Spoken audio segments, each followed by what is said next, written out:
Hello, everybody, and welcome to today's Friday Live Q&A. It is Friday, June the 23rd, and it is freezing here in Melbourne. Bless you, Melbourne, for putting on such a cold winter day. As always, I'm going to give the live a few minutes to kind of filter through to let people know that I'm here.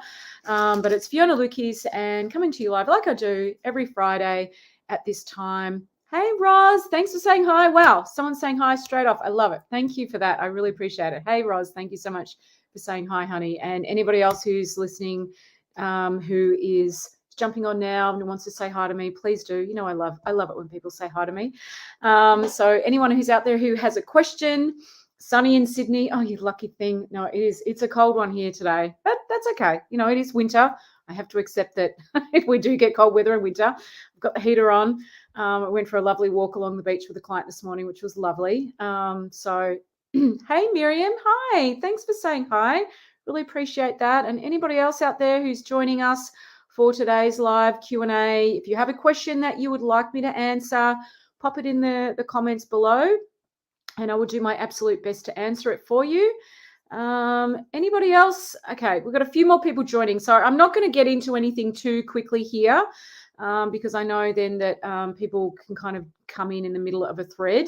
I will address, you can probably see, it's not too bad today, but I have a bit of a black eye thing happening here. For those of you who are wondering what that is, if you can see it, it's a lot better than it was, but I tripped and fell in a car park on Sunday, car park outside of my supermarket on Sunday with my hands full of groceries. So and tripped and fell and landed on my face, would you believe? So that's why my eye looks like this, although it's a lot better now.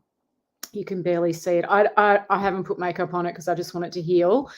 So I haven't touched it all week, but it was pretty massive and black and bruised there for a while, but it's getting a lot better. But if you're wondering what that is, no, I haven't been punched. Nobody has hit me. I fell and skidded onto asphalt onto the side of my face. It was actually extremely painful. But anyway, doesn't hurt at all now. I don't even notice it's there. But a lot of people ask. So just to address the elephant in the room, no, I haven't been hit. I just tripped and fell, and this is why my eye looks kind of black and bruised, and kind of this side of my face looks a bit black and bruised actually. Okay, so anyone who's just joining us now, if you want to say hi, please do so. Love to know where people are listening from. And like always, I'm going to answer a couple of questions here. Oh, you've got a black eye. Oh, I'm sorry to hear that, Miriam. Oh, 11 stitches. Okay, no, mine's nowhere near. I just had some grazing and bruising. I didn't need a stitch. So, oh, that sounds painful, honey. I hope that, wishing you a speedy recovery, and I hope that you're okay. If you do have a question that you want me to answer, please pop it in the comments below. Bobby, Aussie in Ohio. Okay, wow. Hello, Bobby. Thanks for saying hi. And I hear it's very hot in Ohio right now, very, very hot. So I hope that you're enjoying the warm weather over there in Ohio. There you go. See, people tuning in from all over the place. So if you have just joined us and you have a question you want me to answer, pop it in the comments below. I'm going to get the questions organized in front of me here. Okay, so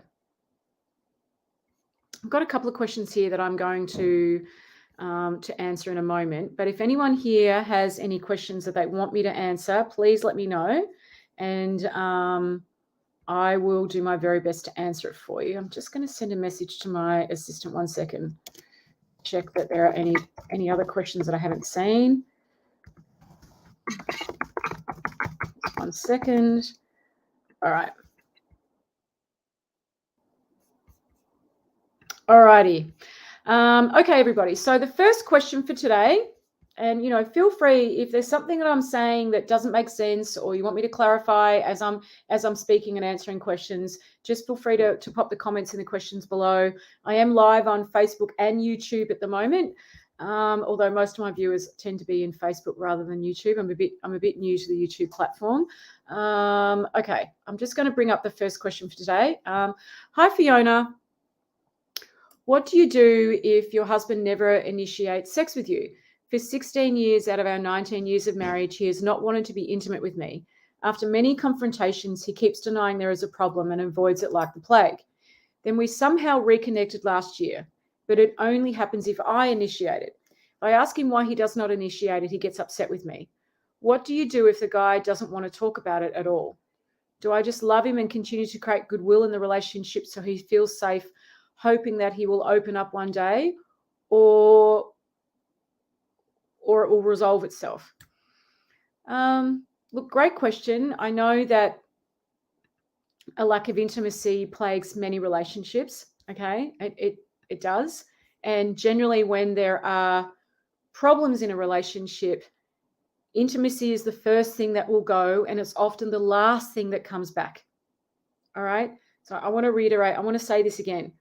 Often when there are problems in a relationship, intimacy is the last thing that will, is the first thing that will go, and it's the last thing that will come back.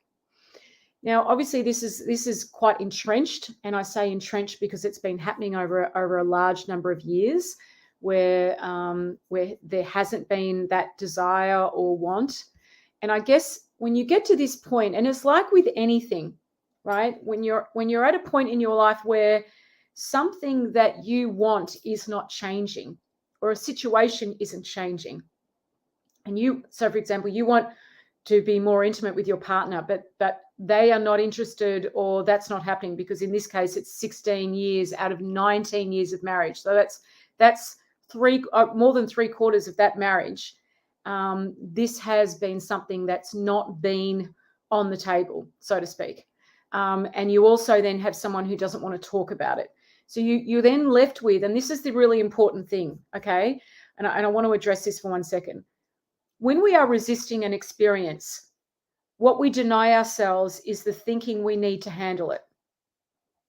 Okay, I'm going to say that again. When we are resisting an experience, what we then deny ourselves is the thinking we need to handle it or adjust to it, right? Adjust to it doesn't mean accept it. It just means adjust to it. It just means handling what is there in front of you. Because we're in resistance mode, and you've probably heard that saying, what we resist persists, okay? What we resist persists. It's very, very true. When you're in resistance mode, you are denying yourself access to the thinking you need to handle or deal with a situation. All right. Now, obviously, if your husband has not wanted to be intimate with you for 16 out of 19 years of marriage, this is not something that's important to him, or maybe it is, but he's not willing to look at it. Either way, right? Then you have got to make a decision. And for anyone who's in a situation, I'm going to come back to what I just said, anyone who's in a situation where something isn't going your way, eventually you have to get to a point where you say, okay, can I be happy if this never changes? Like, is this going to work for me? Can I be okay with this? Can I be okay with this if this never ever changes and it stays the way it is? Can I be okay with that? That's got to be the first question you ask yourself. And you have to be honest with yourself about that, because sometimes you're going to get an answer that you don't want to hear. Okay? And many of the times we get an answer we don't want to hear, and then we ignore it and push it down because that's not the answer we're looking for. You have to ask yourself that. Now, it's hard to be able to try something like that on, or ask yourself that kind of question if you're in resistance mode, trying to fix, change, manage, overcome. It's very difficult to sit in that space. Can I be okay with this if this never changes? Can I stay in a place of well-being if this never changes? And this is very personal, because you ask the people around you and everyone will have their own opinion, but no one is living this but you. You are the one in the situation. You are the one dealing with this, dealing with the feeling of it, the thinking of it, the whole thing, right? So you are the only one who knows the answer to that. And what we have to get better at is tuning in and trusting in what makes sense to us and what our truth is. And this is something I find many, many people struggle with. And so they try and outsource that. You can't outsource that. You cannot outsource that. So when you get better at tuning in and listening and trusting and in what the answer is, then it becomes a lot easier to know what to do next.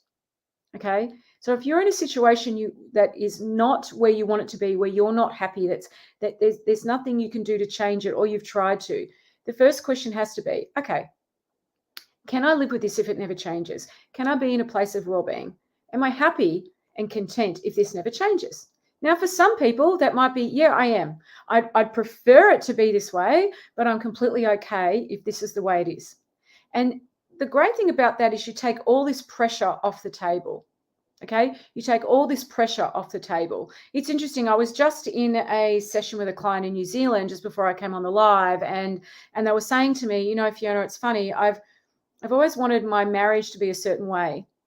There's always a certain dynamic I've wanted between my husband and myself, and I've tried so many ways to get through to him over the years to create that. I've tried so many ways, and she said, it's funny, as I've let go, as I've become more in tune with myself, as I've focused on goodwill, and we've had lots of conversations around that.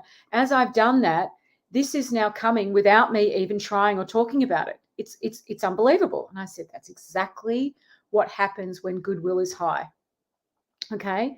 When goodwill is high, people start focusing more on the relationship as a whole, on the we, on each other.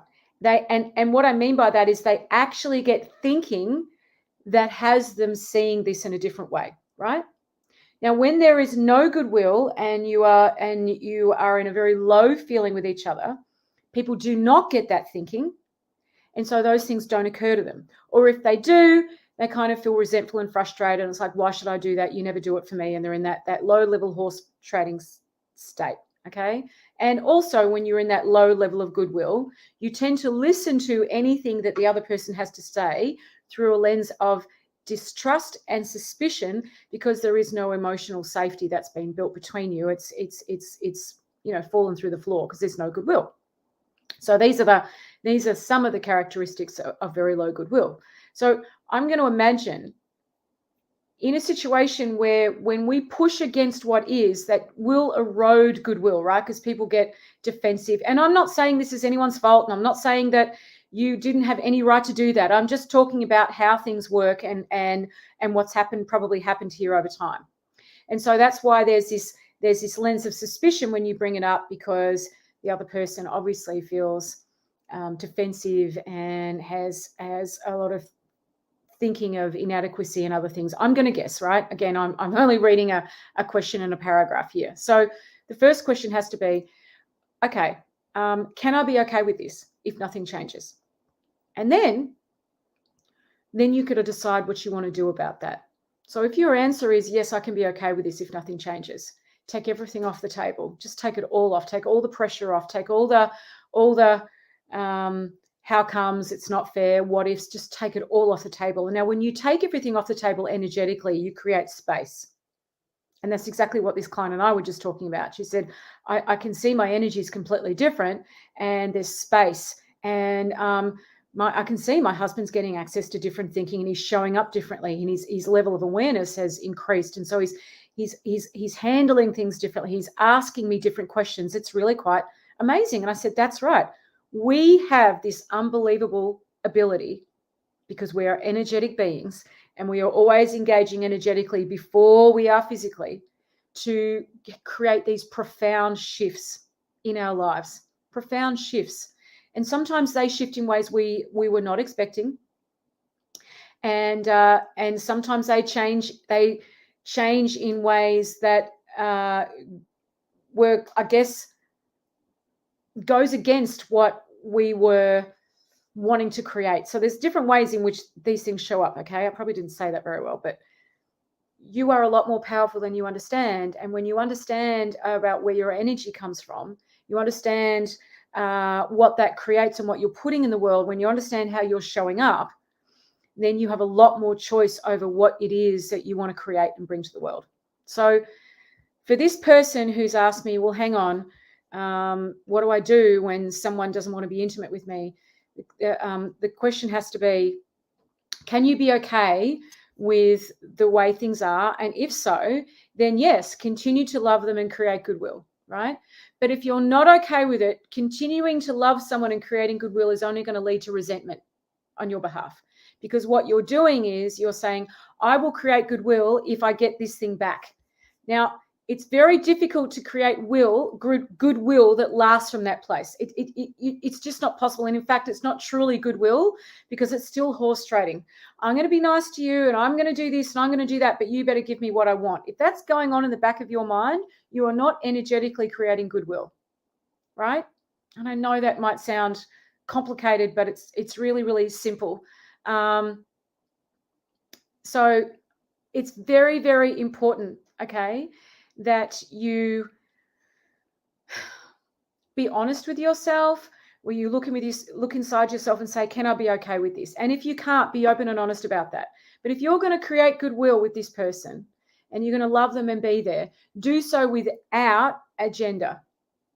Now, a lot of people will argue with me and say, that's not fair. Why can't I have an agenda and all that kind of stuff? And all I can say to you is, you need to learn the understanding that I teach to really appreciate what that means and looks like. And then it becomes actually quite easy. Truly, it does. Because you feel a lot more empowered over what you are creating. And it's a whole different way of showing up in life. And it's a whole different ball game to relate to someone through. Okay.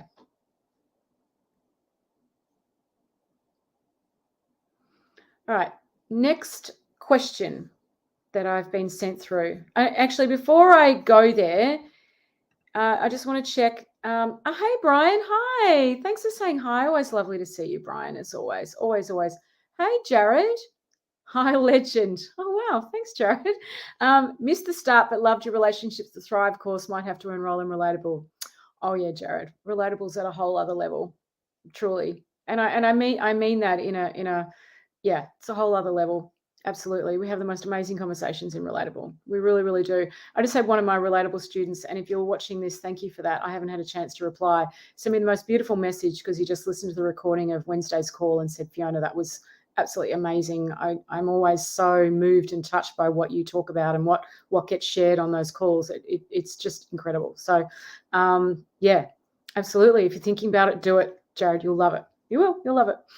Okay. Anyone got any questions around what I just said? Anything that you want me to expand on? Anything that like anything at all over what I just said? Anyone want to give me some feedback around that? Please do. Okay. Next question. Hi, Fiona. Long story short, I'm on the brink of losing my soulmate. The biggest struggle is with my lack of communication. It was once so strong. Now I struggle when trying to start one. I can never find a topic or keep one going. In the instant, what I feel like doing is freezing and fleeing. I do miss talking with her, but never know what to talk about. It's killing us. Okay. First of all, I'm so sorry that you're going through that. And again, to the person who sent in the first question, I am so sorry that you're going through that as well. If I didn't say that, I apologize. I'm so sorry. Okay. These are not easy things to navigate. But one of the things that you want to understand, and I really say this to all of you, I cannot emphasize this enough. I cannot emphasize this enough. We are not here to stay in this comfortable state, right? We're not. That's not what the purpose of anything is, right? We're here to have experiences. We're here to have all the experiences. And when I say experiences, I mean emotional experiences, right? We are here to have all these emotional experiences. And it's through emotional experiences that we grow, we learn, we expand, we thrive, we see what we're capable of, we create ripples that go to places you can't imagine. We have the highs and the lows of life. And there is nothing in life, in my opinion, it's just my humble little opinion, you may not agree with me, there is nothing in life that gives us access to the length and breadth and depth of emotional experience than our relationships. Okay, nothing like it, because there is nothing that challenges you more to get over yourself, right? Because this is the heart and soul of being great at relationships. You literally have to learn how to get over yourself again and again and again and again and again and again and again. And believe me, as someone who could never do that, it gets easier and easier and easier and easier. Now, as I read this gentleman's question out, my heart goes out to you because I can hear how stuck you are. It's like I can almost hear the thinking going on in your head and it's like a wheel, and it's just gone, and it's like this, and you're just stuck, right? You're stuck. And so every time you go to speak, every time you go to have a conversation, it's like, I see this all the time. Stuck, stuck, stuck. The first thing you've got to do is unstick this, truly, right? You've got to get out of your head. You're overthinking everything. When we overthink, it's almost like you've got to understand, when you overthink, there is no aspect of you available to connect with, okay? When you overthink, there's no aspect of you to connect with. There's just nothing of you available. People can't get a sense of you. They can't feel you because you're here, right? And this is such a massive problem. People think communication is about talking. You got to unstick this first, right? So that you can communicate, so that you can express yourself. And now you've got to be comfortable in your own skin. Now, I understand that you're scared and you're frightened and you feel like you've got nothing to talk about. Believe you me, it's not what you say that matters. It's the feeling you bring, right? The feeling you bring is a reflection of what you say is a reflection of the feeling you bring, okay? So this is key. Now, you have the capacity to change that for you. You don't have to wait for your wife or your partner or anyone to do that. And so I say for anyone listening here, if you are stuck, right, this is a good thing, believe me, because it gives you an opportunity to expand, grow, have all those amazing experiences that we're here for. And that's how you know you're alive, right? It's the highs, it's the lows, it's seeing what you're capable of and recognizing. And I love seeing this in my clients and my students, where they'll say to me, who knew that I could move through this kind of a situation and be okay, and be as calm as I am, and be as compassionate as I am, be as patient as I am, to be as emotionally intelligent as I am. I didn't know I could do it. And I'm like, of course you can. Everybody can, because we're built for this stuff. We're built for it.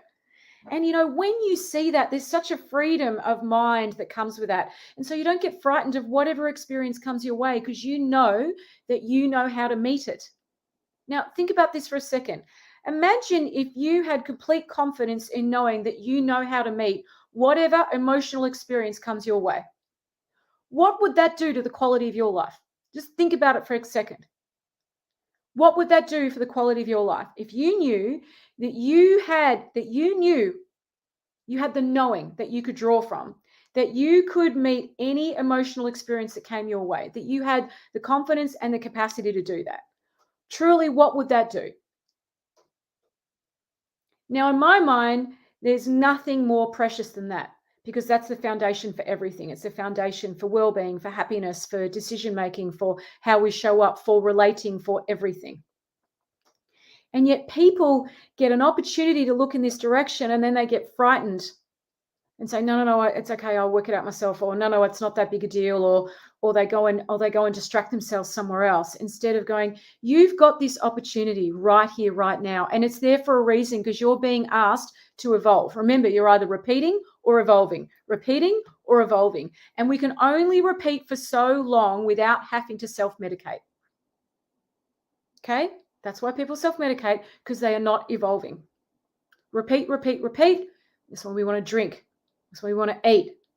That's when we want to watch hours of reality TV. Sorry, I can't stand reality TV. I absolutely can't stand it. But anyway, that's just me. And so they will. It's kind of like I need to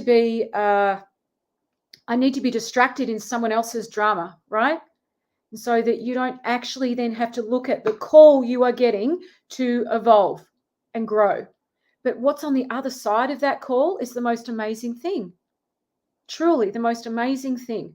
You are never too old and you're never too young. Age has nothing to do with it, right? Remember, we're either evolving or repeating. So I say to this gentleman who sent me in this question, first of all, good for you for looking for an answer. Second of all, good for you for having the guts to ask me a question and reach out. Good for you. Now you've got to take the next step, right? And the next step is you've got to get out of your head, and you've got to find a way to do that, so that you can show up and be present to what is there.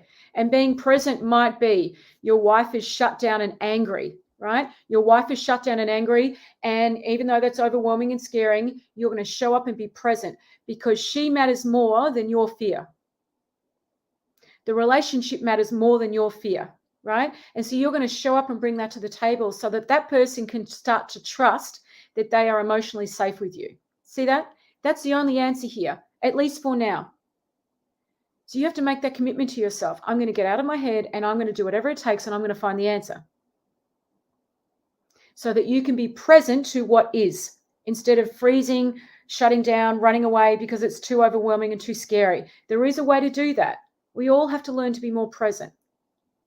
Hold space for the person in our life that matters so much to us. And really, when you do that, what you're saying to that person is, you matter more to me than my insecurities. This is often a question that people fail to answer with one another.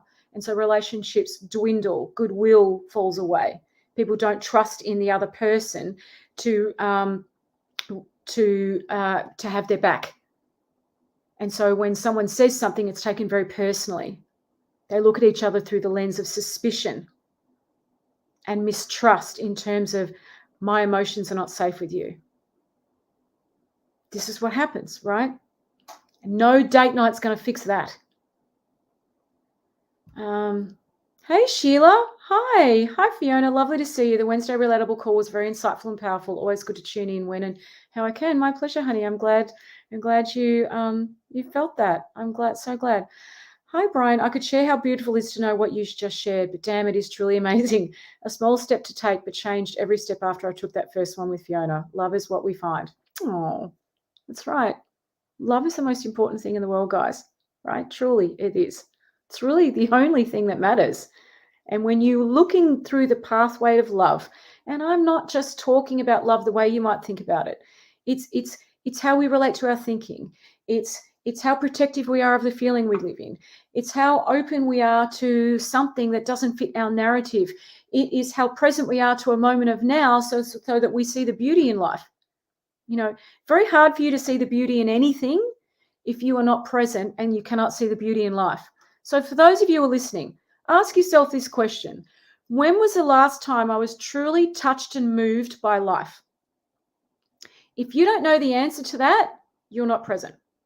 Okay? You're just not. Because there is beauty in moments of now, very ordinary moments of now. Now, when your mind has slowed down enough to be present to the beauty of life, you get deeply touched by things. Now, when we are deeply touched, we soften. We soften, and softening is a good thing. We soften here. Now, when we soften, we take things less personally. We're less defensive. We're more comfortable in our own skin.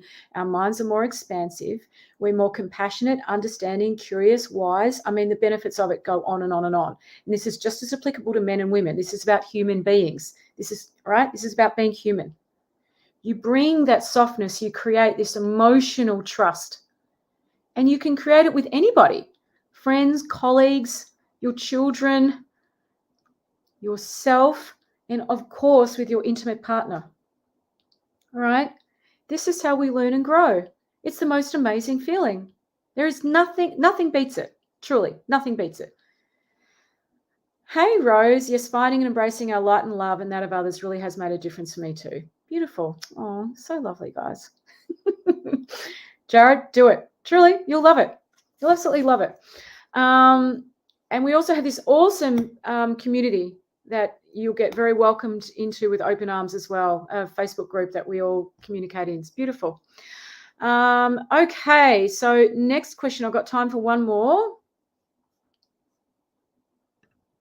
All right. Okay. 1 second. That was a really long one. I'm just going to pick a quick one. Okay.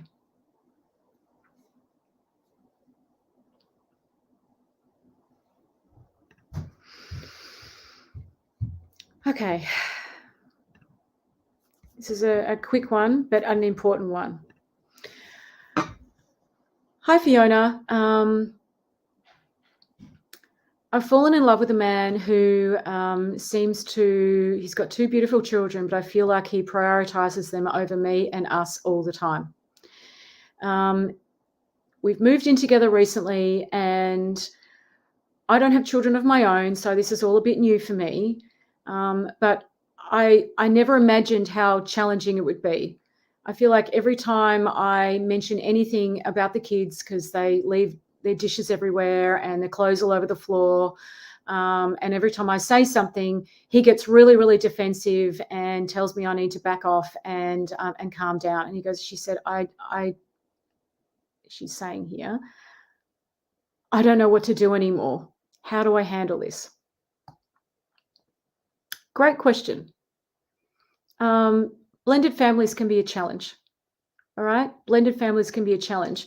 And one thing I will say is that generally what works best, and there's no rules of, like, really, you got to see this, there's no rules around this, but so listen to my words. Generally what works best, okay, is when you focus on being friends with that child, not the disciplinarian. The disciplinarian has to be the parent. I find when a step parent comes in, if they haven't built the relationship, if there's not a lot of goodwill, and that can often take months, years to build, because especially if the relationship between mum and dad isn't great, so the mother and father of that child, if that relationship isn't great, that child's already in a yo-yo of feeling they've got to choose between one or the other all the time. And so whilst they're in that yo-yo, another person coming in just makes it even more confusing, right? So it's often way more problematic when relationship with mum and dad isn't great, because the child's already feeling disloyal to one parent or another, right? They're already in that state of disloyal. And then another parent comes in and that just adds fuel to the fire. So the most important thing is, number one, the disciplinarian has to be the other parent. It doesn't work very well when the step parent is the main disciplinarian or being in that role. Okay, it's very, very tricky, and especially if you haven't built that up between you each other yet either. So, as in between you and your partner. So that's the first thing. So if you're in a blended family and you are the step parent, just focus on being friends with that child and not the disciplinarian, at least until there is a deep level of goodwill and connection between the two of you. And I know in some places that just never happens. I'm aware of that as well. Okay.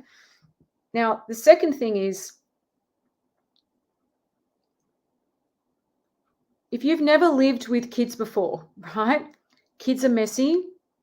They leave stuff lying around. They're not so great at picking up after themselves. And I'm not saying this to excuse behavior, but this is very normal in households and families, because I have this conversation all the time. Right now, these kids are, I believe, teenagers. So, they are very much focused on themselves. And we can often get caught up in that conversation of, they're a teenager, they should know better. But, teenagers are very much they go through that. This is why they say teenagers and 2 and 3 year olds are very similar, because what are we governed by at the age of 2 and 3 that a teenager is governed by? We're governed by our ego. Do you know what I mean? The 2 and the 3 year old is just discovering their ego, and they're exerting it everywhere, right?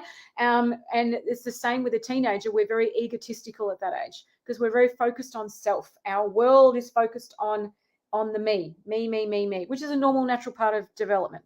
So it's really important that you lower your expectations a little bit here, so that you're not constantly in a sense of disappointment about things, because there's always a lot of give and take when you're dealing with teenagers, a lot of give and take, a lot of recognizing which battles to pick and which ones to let go.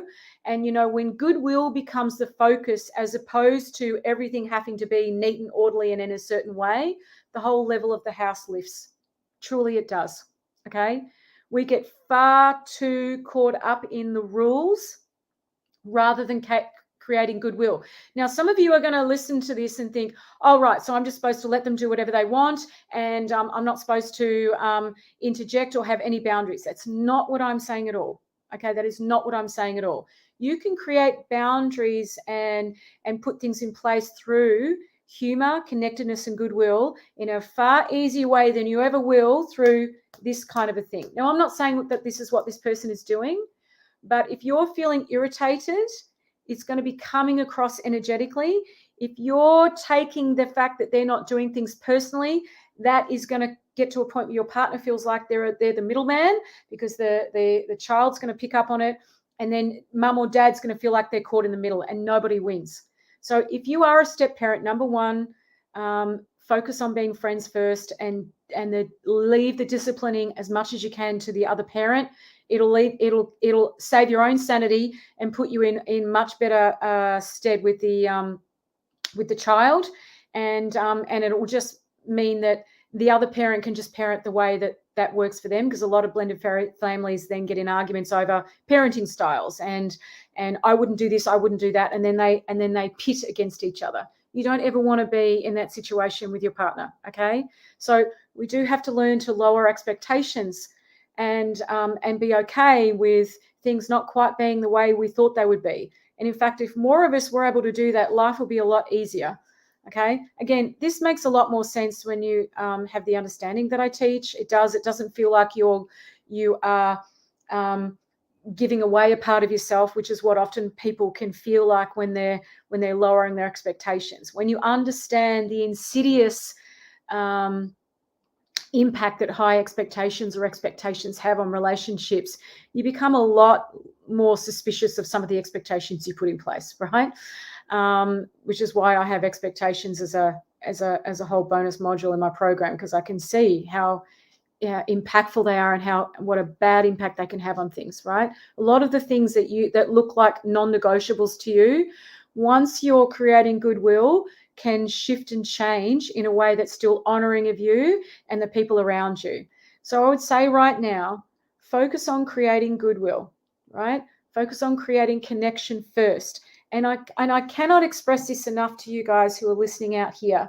There is such a massive misunderstanding out there that in order to change a relationship or make a relationship better, we have to fix our problems first. Okay? That is just not true, and in my opinion, quite damaging.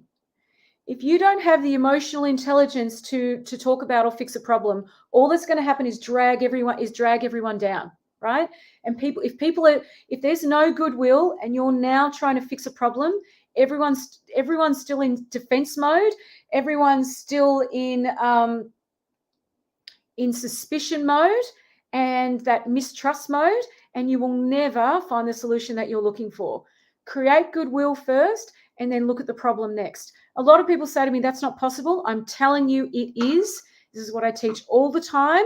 Once people see this and they see how much easier it is to look at things that way, you don't fix problems in order to fix a relationship, right? That's not how it works. I know that might sound bizarre to some of you, but believe you me, when we focus on the problems, we get very negative. We lose hope. We get very heavy. We become argumentative. We go into that fight and flight mode. And then it just looks like the mountain's too high to climb. Create goodwill first. When people are in a good feeling, like this is just kind of basic 101. When I say basic 101, I just mean this is just the most basic thing you got to understand about human beings, right? Very, very simple thing about human beings. When we feel good, we're nicer to be around. Okay? When we feel good, we tend to think less of ourselves and more about others. This is just the way human beings work, right? That's how human beings work. When I feel good, I'm more generous. When I feel good, I'm more likely to notice what is around me. When I don't feel good, I do this. And so does everybody. Now, when you do that, you get caught up in your ego and in all the I-centered thinking and everything that's not right and everything that's not fair, and why can't someone do this and why can't someone do that, and I've tried this and I've tried that. And then you get into competition mode, right? You get into competition mode. I've gone grocery shopping more. I've cooked more. I've cleaned the bathroom more. I've gotten up to the kids more. I've. When you're in that state, it's really difficult for you to create anything else. Okay? So goodwill first, problems second. Sheila, Jared, you will be so grateful. Oh, I love it. Love all my relatable students on here. Beautiful. Coral. Hi, Coral. I saw a quote yesterday that said, defiance is not a discipline issue, it's a relationship problem. Interesting. Yeah. Or a lack of connection, right? Lack of connection. We absolutely do that when we feel like someone doesn't have our back? What's the first thing if someone asks something of you or tells you something? Your first thought is, you want to give them what for, right? You see it all the time. It's so interesting. And so, as I said earlier on in this live, relationships, one of the gifts that relationships give us, right? One of the gifts that relationships give us is the opportunity to expand and grow unlike any other area of our life, and to really see what we are capable of emotionally, mentally, on all sorts of levels. That's why I find them so utterly fascinating, okay? And they also give us the opportunity to be a lot more humble. We could all do with being with a little bit more humility in our lives, yes? Humility feels amazing, can I just say? All right, everybody, 40 minutes. I hope that this has been helpful. As always, it's a pleasure to share this time with you. And if you have any questions about my program Relatable, which is where I teach all of this stuff, you're more than welcome to book a time to have a chat with me. Or if you just want to enroll in Relatable, I'll put the link there. Just go for it and do it. It's awesome. Absolutely awesome program. And we have an amazing time together. All right, everybody, if you do have a question, you can email it to hello@fionalukeis.com.au, and I will answer it for you next Friday. All right, everyone, take care now. Ciao.